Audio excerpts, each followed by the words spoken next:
We got our first bunch of postseason content in MLB The Show 22, including this big postseason program. Let's go through all the content we got today, give my first thoughts on the cards, and suggest which cards are going to be the best to use on your teams. They're going to be dropping this program, or at least some variation of it. I don't know if they're going to use the same program to make new programs for each round of the postseason. So we'll be getting one for the wild card, which is what we have. Then we'll have one for the division series, championship series, and so on. This week, we got the wild card cards. I mean, for the program, it doesn't seem bad. You know, quick moments, 7 innings, moments that aren't that bad. Some PXP missions that you can get some stars as well. It's all going to add up to, I think, the 54. I think that's big maths. You get up to 24 stars with all the moments, and the rest have to be PXP missions, I think. It's a little bit grindy for a program, but, you know, 500 PXP with these teams aren't bad. 150 with the players aren't bad either. But to go through the players that we've gotten so far, is it worth grinding this program right away? First, we got Jose Siri. 96 overall feels like it's just, I don't know, a little low for right now. 100-101 versus right isn't bad, and 91-95 versus left isn't bad.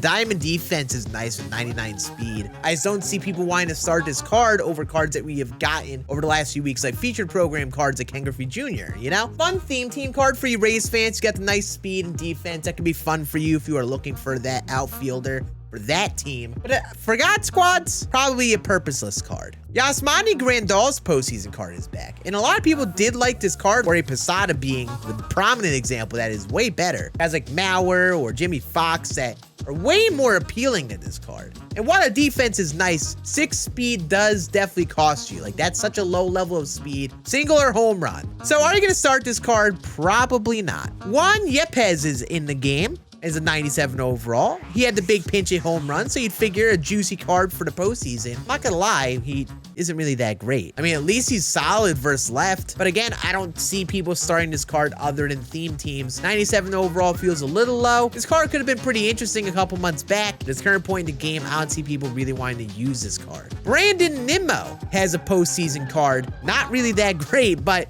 this is definitely the most viable one with the level of contact he has. You could definitely use him in center field along with the quirks that he gets, since he has the live series quirks. But again, who wants to start this level of card at this current point in the game? I really don't know other than theme teams, but Brandon Nimmo's cards are fun if it means anything, so if you are looking for a fun center fielder, he could be okay. Tommy Edmonds' card is back. Switch hitter.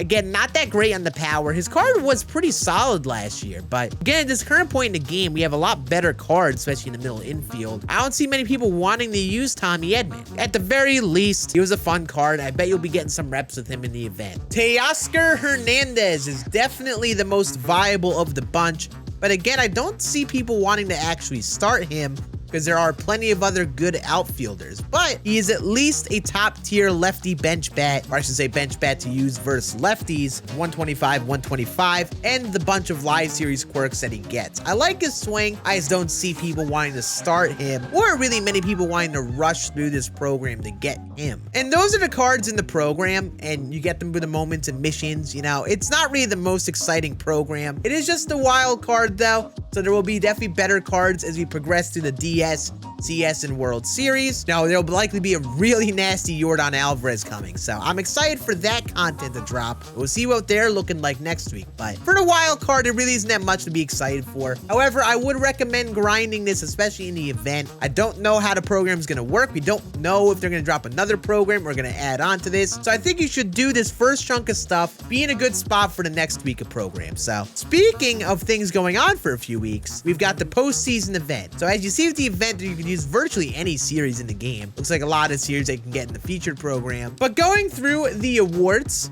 being real, we got 99 Oral Hershiser, who I was very excited for. He really isn't that guy. They nerfed my man a bit from last year. He had a milestone card that was like a no-hitter card, so he had higher hits per 9. The pitches are good, but just being real, 103 hits per 9 this point in the game with hitters with like 125 everything isn't going to be that effective. He has 92 walks per 9, so you compare him to guys like Cliff Lee, where he's going to have the better control. A card like this doesn't really have that much of a place in the current point in the game, in my personal opinion. So I don't see many people really wanting to use Oral, but I definitely plan on trying him at least a bit, giving him some reps, because I do like his cards, but I'm a little disappointed in this card, not gonna lie. Dookie Poopy is back with 125, 125 versus right. I mean, his card is a lot like Billy Williams offensively, who I like as a big first base outfield option, but at least with Snyder, he's got the defense and the speed. where you could rock him in center field or in the corner outfield and have him be more than viable. But I will say, it's not an incredible card. People aren't probably too excited for Duke Snider, but definitely one of the more purposeful cards in the program and stuff that we got today, so we will take that. Tom Hankey is always one of those relievers that I never personally like. I don't know what it is, I just don't love the pitch mix much. If there's anything to note, this card, he's got high attributes to the hits and Ks per 9. He's got a great fastball. Forkball is a great pitch in the game as well. Also has pretty good break. 88 break in the slider, though, isn't that impressive, unfortunately. He does have outlier, which is going to potentially make him better than his other card, which I truly didn't like. So I don't know, if you like the other Tom Hankey, you should give him a go, but I don't think he's a must-use in the bullpen. If you don't have many other options, could be a nice little card. Then finally, probably the best card that we got in the event today, Paul Kanerko. Maxed out splits versus left, so at the very least, a great bench bat versus left. 113, 121 versus right is actually very good in comparison to many of our other options. And at first base, 62 fielding is more than fine. I will say, it feels egregiously low for Paul Kanerko. Like, does he deserve 62 fielding? I don't know, I guess it could be fun to use Kanerko, but there are so many other first base options like the Jimmy Fox that dropped, Babe Ruth at a secondary, the new other players that we're gonna talk about here today.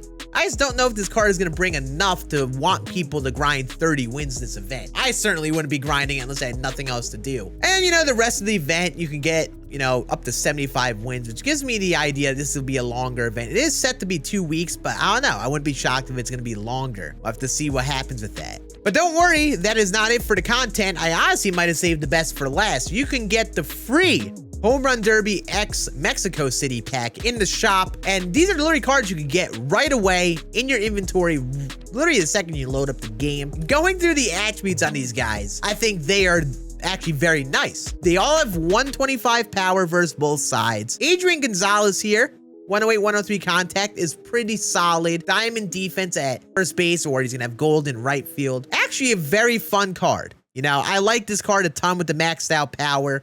It's not the best first baseman ever. If you are looking for an easy way to catch up and add a card to your team that is up to par at the current point in the game, this is your first base option for sure. Johnny Gomes is actually really nasty. 117 and 112 in terms of the contact and power. Gold fielding in the outfield. That's nice, man. I mean, again, not the most appealing option. There are definitely guys that bring more value. Like Hankey brings better overall fielding and speed in the outfield. Guys like Babe Ruth have maxed out hitting. But Johnny Gomes is a very fun card. If you want to use him, now's the time to use him. Giovanni Soto is actually nasty. There aren't other primary catchers with maxed out power like this. And 109, 116 contact isn't really bad. I've heard some people not like Giovanni Soto's swing though. That could be a problem, but on paper, this card is great and I love how they dropped it like this. And then Nick Swisher. Definitely, I would say, the go-to switch hitting first base option at the current point in the game.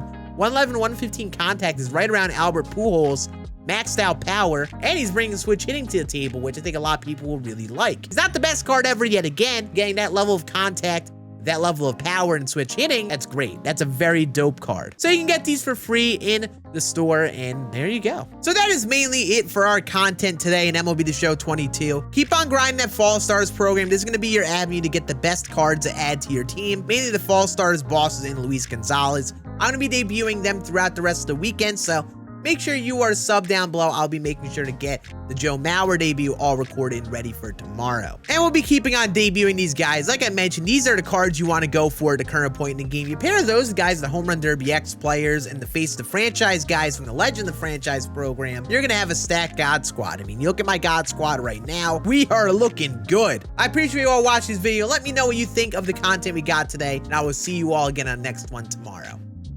Deuces.